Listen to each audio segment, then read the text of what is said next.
l'enjeu que représente la mobilisation des recettes liées à la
Monsieur le ministre des Finances, aussi bien les autorités de la police que le directeur général de la DGRAD nous ont peint le tableau des recettes de la police nationale. Nous devons avoir le courage de reconnaître que c'est un tableau sombre, pour ne pas dire honteux, indigne de notre pays. La Cour des comptes, à la suite du contrôle de l'exécution du budget 2021, la reddition des comptes, avait aussi relevé ce constat. Raison pour laquelle, sans savoir que déjà au niveau du ministre des Finances, l'initiative était prise de redresser les choses de ce côté-là, la Cour des comptes, par mon initiative, avait décidé de diligenter un audit, l'audit de recettes judiciaires. Avant de diligenter cet audit, j'avais décidé de prendre contact avec toutes les autorités du pouvoir judiciaire qui interviennent dans l'encadrement des recettes judiciaires. En ce moment où je vous parle, les équipes de la Cour des comptes sont à pied d'œuvre pour ce contrôle-là. Comme vous le savez, la Cour des comptes a comme mission le contrôle de la gestion des finances et des biens de l'État. Lorsque une telle initiative est prise, la Cour ne peut qu'être heureuse. Je voudrais rassurer Son Excellence, Monsieur le ministre des Finances, ici, de l'accompagnement de la Cour des comptes pour booster les recettes du pouvoir judiciaire en général et de la police en particulier. Je voudrais rassurer Monsieur le ministre des Finances que cette année, plus rien ne sera comme avant. la Cour des comptes tient à imposer un environnement de contrôle partout, et particulièrement à la police nationale. Parce que quand on parle des assignations ici, déjà ces assignations-là ne reposent sur rien d'objectif. C'est déjà des assignations négligeables. Et comme si cela n'était pas assez, même au niveau de réalisation, c'est nul. Nous allons nous pencher sur ce cas-là pour que les recettes du pouvoir judiciaire, on puisse booster les recettes du pouvoir judiciaire en général et les recettes de la police en particulier. Les citoyens congolais, tout comme les policiers, qui est d'ailleurs un citoyen congolais, tous doivent savoir qu'ils jouent même force verte avec la société. À tous les niveaux. Partout où les recettes sont partout les recettes sont passionnées de notre politique. Et l'article 39 de la loi d'Abattoir, qui vont jusqu'à la proportion de la réforme. Lorsque nous allons nous mettre à faire ce contrôle, comme on le fait déjà, les indisciplinés budgétaires seront sévèrement sanctionnés.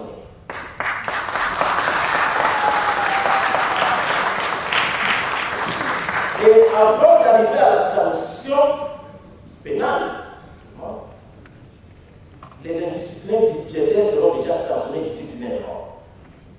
Et lorsque la Cour propose une mesure conservatoire, vous, l'autorité, à qui est destinée cette mesure conservatoire, exécutez-la. Parce que la loi d'Annick dit, vous devez exécuter cette mesure-là dans les 5 jours qui suivent. De passer ce délai, vous ne faites rien, le premier président de la Cour des comptes saisit le chef de l'État.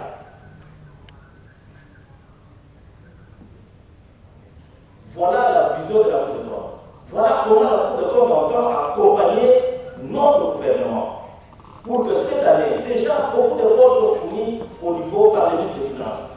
Nous avons vu ce qui se passe avec l'origine financière. Mais nous sommes capables de faire encore davantage. Nous sommes capables. Et cette année, nous allons y arriver. Mais avec votre accompagnement, bien entendu. Donc, je clôt en disant que la Cour des comptes compte sur votre contribution pour que cette année, que nous arrêtions de ne compter que sur les secteurs récréatifs. Il y a d'autres secteurs qui peuvent contribuer suffisamment, n'est-ce pas, dans notre budget national, parmi lesquels la police nationale. Je vous remercie.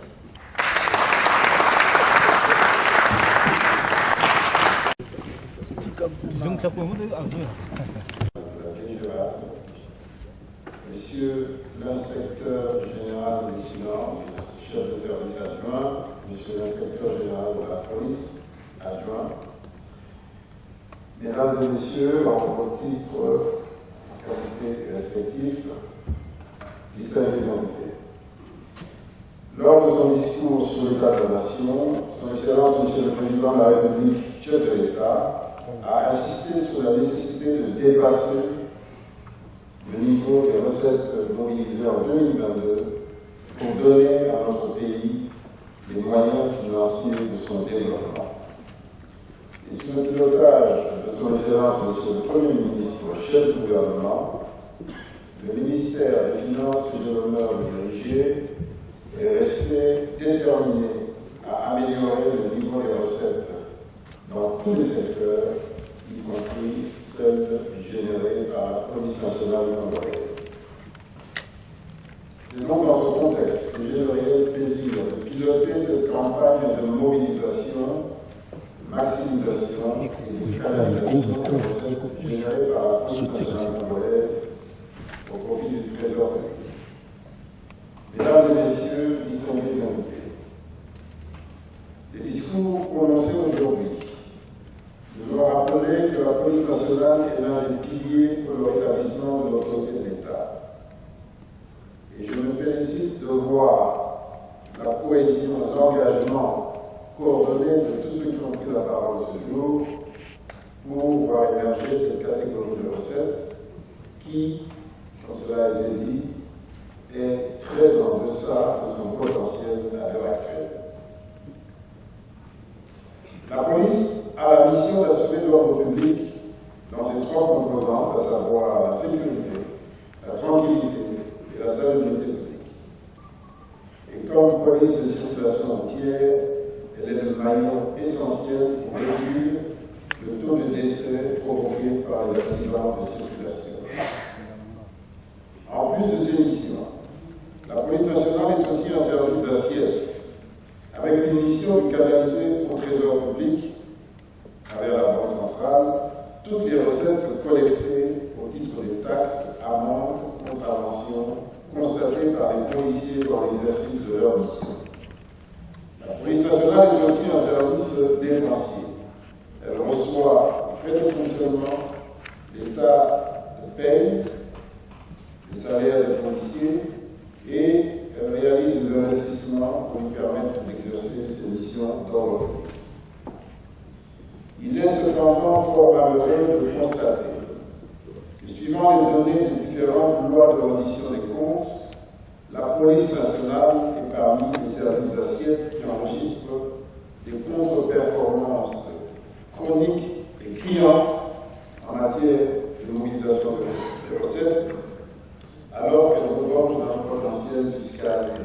C'est ainsi que je salue la volonté et la détermination des autorités de la police nationale et de leur tutelle hiérarchique pour atteindre ces objectifs. Je voudrais également saluer la présence du gouverneur de la ville de Kinshasa, qui en elle-même manifeste une pleine conscience de l'enjeu que représente la mobilisation des recettes liées à l'action de la police nationale.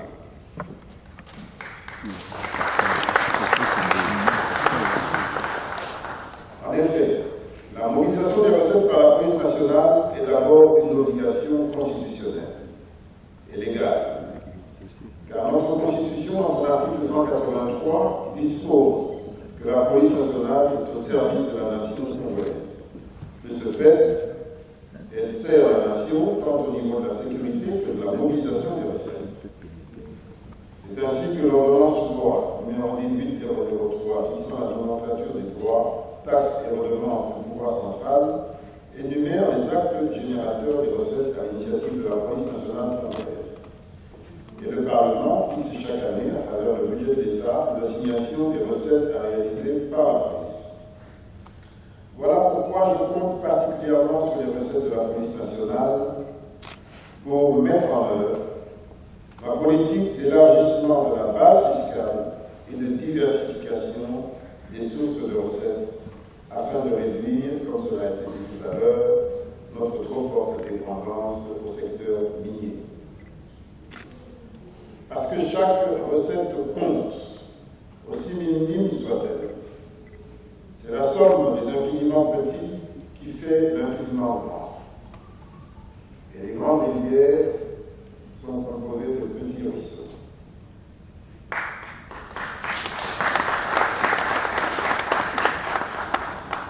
La loi relative aux finances publiques oblige que toutes les recettes doivent être canalisées par le Trésor public. Malheureusement, et il faut le souligner, chaque action de détournement est une contre-valeur, une antivaleur qui affaiblit l'État.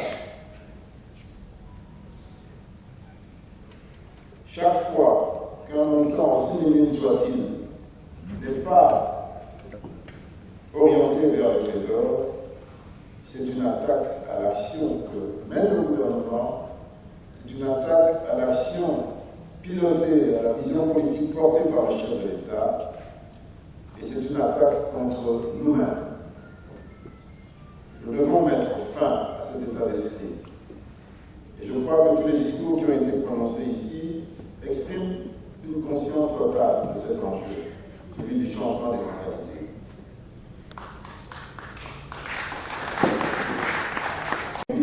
atteindre ces objectifs. Nous devons prendre conscience que notre police nationale ne vient pas de la Lune. Elle vit parmi nous, elle vit avec nous. Nous connaissons ses difficultés, même si nous connaissons aussi ses défauts. Mais nous devons nous rendre compte que si une bonne partie de ces recettes n'entre pas directement dans le Trésor, c'est parce qu'il y a une réalité sociale. Et donc, dans l'action que nous allons mettre en œuvre avec la DGRAC,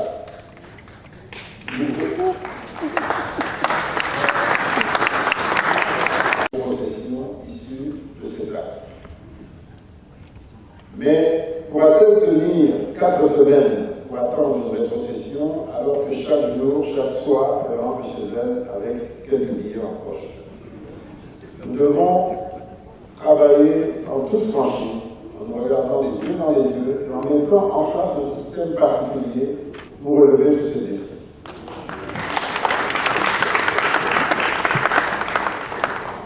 Aussi, des taxes, et aussi bien en nombre qu'en montant. Toutes ces contraventions, aussi nombreuses soient-elles, sont parfois source de confusion.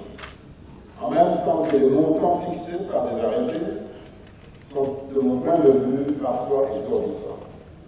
J'ai vu dans la liste qui nous a été remise des montants même supérieurs à ceux qui sont pratiqués dans les pays riches, où le niveau de revenu par habitant est 100 fois supérieur à celui, parfois même 200 fois supérieur à celui des Congolais. Nous devons également revoir tout cela.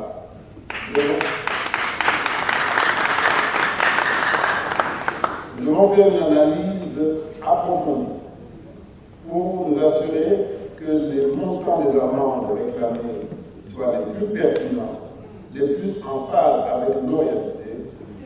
De la même manière que nous devons nous assurer que ceux qui sont en charge de la perception de ces montants, qu'il s'agisse des agents DGRAC et de la police, soient sûrs que leur travail sera respecté en termes de rémunération. Si nous réussissons ce pari, qui va nous occuper dans les prochains jours, nous parviendrons à changer la donne sur cette catégorie importante de recettes. Quelques exercices ont été faits à titre exploratoire et ils ont révélé que le manque à gagner pour le Trésor se chiffre en milliards de francs, peut-être même en milliards de dollars. Nous devons aller jusqu'au bout pour bien évaluer ce manque à gagner. Il suffit de voir ce qui se passe dans les différents carrefours pour mesurer que si toutes ces infractions étaient payées au juste prix et intégralement, tout le monde gagnerait. Le Trésor gagnerait, la police gagnerait, la DGRAC gagnerait. Pourquoi ne pas faire ces paris et essayer ensemble? Nous avons exploré quelques pistes, mais il est certain que pour réussir, nous allons devoir faire un recours accru à la digitalisation, notamment à travers un système de caméras aux différents postes de contrôle routier et un système de paiement fluide qui permet d'encaisser facilement et rapidement l'argent des amendes. Pour ce qui est des caméras, c'est plus ou moins facile à faire. Et pour ce qui est de la facilité d'encaissement, nous avons encore des défis à relever pour que l'usage de la monnaie scripturale, que ce soit à travers le mobile money ou d'autres types de paiements par carte bancaire, soit facilité. Et nous travaillons en ce qui nous concerne avec la Banque centrale et les banques pour assurer que dans les prochains mois, nous ayons une plateforme de paiement facilitée pour tout le monde, qu'il n'y ait pas de frontières entre les différentes cartes de paiement émises par les différentes banques et qu'il n'y ait pas de frontières entre les différents paiements faits par les différentes mobile money. Cela va faciliter la tâche pour tout le monde, cela va accroître significativement les recettes mobilisées et croyez-moi, cela va permettre aux policiers de recevoir des primes plus consistantes et plus régulières. Cette digitalisation, vous savez que nous y sommes totalement engagés. C'est dans ce cadre que nous sommes en train de déployer le logiciel Logirad, qui touchera également la police. Car ce logiciel est celui de la collecte des recettes non fiscales. Il est utilisé par les services d'assiette qui font la constatation de la liquidation ainsi que la DGRAD pour l'ordonnancement et le recouvrement. Déjà rendu obligatoire par le décret du 4 mai 2022, le GIRAD devra être déployé progressivement au sein de la police nationale au second semestre de cette année. Ainsi, les travaux préparatoires de ce déploiement devront commencer entre les différents services pour que les policiers soient capables de constater une contravention et une infraction et en effectuer la liquidation, pour qu'ensuite l'ordonnateur, c'est-à-dire la DGRAD, effectue également son ordonnancement à travers ce même logiciel. Cette digitalisation sera appuyée par une autre réforme en cours, celle visant l'utilisation des canaux digitaux pour le paiement effectif des recettes du pouvoir central, comme je viens de le dire. Du point de vue réglementaire, nous allons travailler ensemble, comme je l'ai dit également, pour une modification de l'arrêté interministériel fixant le taux des droits et taxes à percevoir à l'initiative de la police nationale, pour réduire la multitude et le niveau des taux appliqués par les actes générateurs, afin que cela soit plus fluide, plus accessible et plus transparent. Nous sommes à l'heure des grandes réformes pour les finances publiques. D'autres réformes, notamment celles qui concernent l'impôt sur les personnes physiques, sont en cours. Cette année, nous devrions adopter les textes instaurant ce nouvel impôt sur les personnes physiques. Cela veut dire que l'heure est venue où nous devons être plus responsables dans tout ce que nous faisons. Parce que chaque citoyen devra rendre compte de ses revenus, devra rendre compte de son patrimoine, et il faudra que l'on n'ait pas honte de montrer ce que l'on a gagné lorsqu'on l'a gagné honnêtement. Et il est possible, à travers les primes qui viendront de la rétrocession, de gagner bien sa vie et d'en être fier. Mesdames et messieurs, distingués invités, pour finir mon intervention, j'invite la population à payer ses amendes et contraventions directement à la banque ou par les moyens digitaux qui seront ainsi déployés. Je compte sur la société civile, qui est ici représentée, pour sensibiliser la population sur ce civisme fiscal. Ensuite, je rappelle aussi à la population que j'ai mis en place depuis l'an dernier l'application FinAlert, téléchargeable sur vos téléphones, pour dénoncer tout abus sur les recettes de l'État. Et je demande à la société civile de continuer son action de vulgarisation de cette application afin de réduire les mauvaises pratiques au sein des services chargés de la collecte des recettes.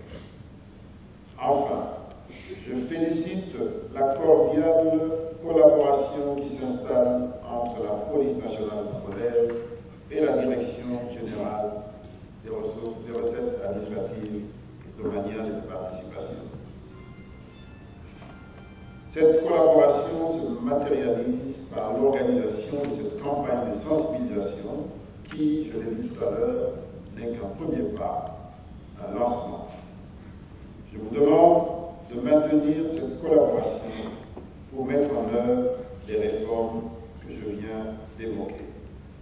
Et je suis convaincu que c'est juste un début, un premier pas dans l'exploitation de ce grand gisement des recettes dans lequel un trésor est caché. Ce grand gisement par lequel je compte diversifier nos ressources pour mieux orienter les dépenses en faveur des Congolaises et des Congolais. Je vous remercie pour votre attention.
Qu'est-ce que nous pouvons retenir sur cette sensibilisation?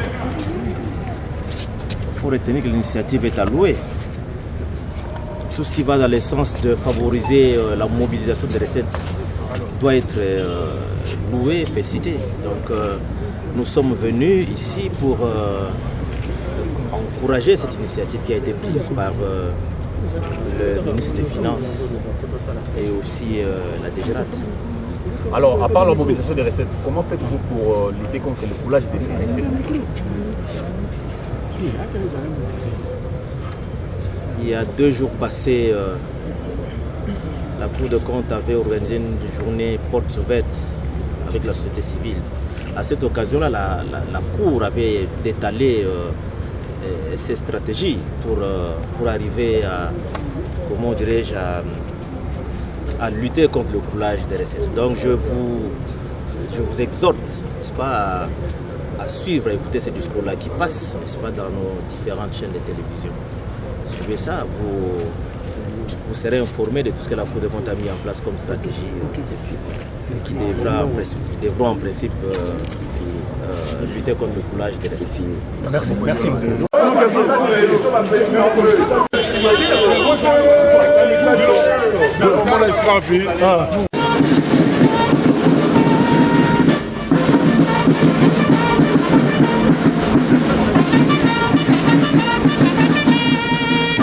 Ici prend fin la cérémonie de ce jour.